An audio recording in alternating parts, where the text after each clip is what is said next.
কাজে কখনো দেরি করবেন না। নবীজি সাল্লাল্লাহু আলাইহি ওয়াসাল্লাম এটা নিষেধ করে দিয়েছেন। যত দ্রুত সম্ভব এই কাজগুলো করার চেষ্টা করবেন।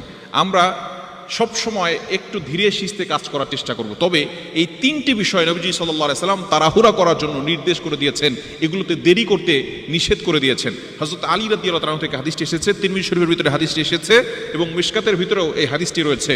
হযরত আলী রাদিয়াল্লাহু তাআলা জানিয়ে দিয়েছেন, নবীজি সাল্লাল্লাহু আলাইহি ওয়াসাল্লাম বলে দিয়েছেন তিনটি কাজে দেরি করা যাবে না। নাম্বার 1, এক নাম্বার হচ্ছে জানাজার নামাজ, এটাকে দেরি করা যাবে না।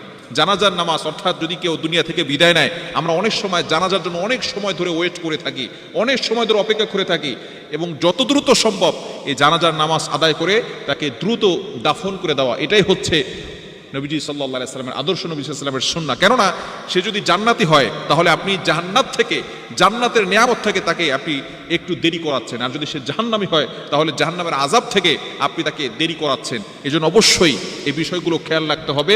জানাজার নামাজে দেরি করা যাবে না, যত দ্রুত সম্ভব এটাকে জানাজা দাফন করে দিতে হবে। আমরা অনেক সময় আলোচনা করি জানাজার নামাজ সামনে রেখে, জানাজা সামনে রেখে আমরা একজন বক্তৃতা দিচ্ছি, আবার এজন্য এক নম্বর হচ্ছে জানাজা দেরি করা যাবে না। নাম্বার 2, দ্বিতীয় নাম্বার হচ্ছে নামাজের সময় হয়ে গেলে আউয়াল ওয়াক্তেই নামাজ পড়ে দিবেন, নামাজে দেরি করা যাবে না।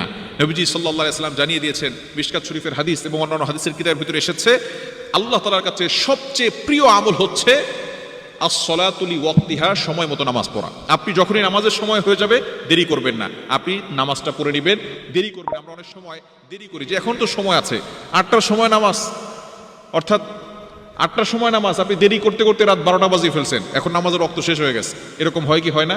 পড়বো বলতে বলতে দেখা যাচ্ছে শয়তান ধোঁকা দিতে দিতে ওই দিন সে নামাজই পড়ে না। এই জন্য আউয়াল ওয়াক্তে নামাজ পড়ে নেবেন। আজান দিয়েছে, বাস সকল কাজ স্টপ হয়ে যাবে, সাইলেন্ট মুড করে আপনি আপনার নামাজের দিকে চলে যাবেন।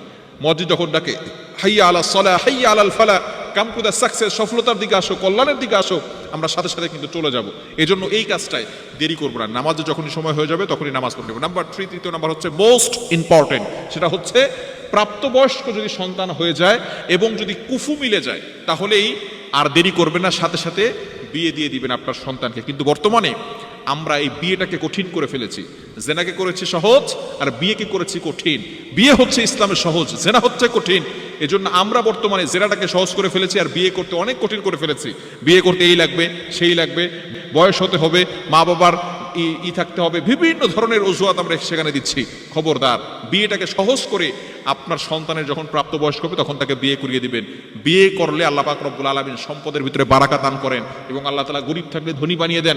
আল্লাহ পাক রব্বুল আলামিন সেখানে বরকত দান করেন। এজন্য চরিত্রের হেফাজত হয়।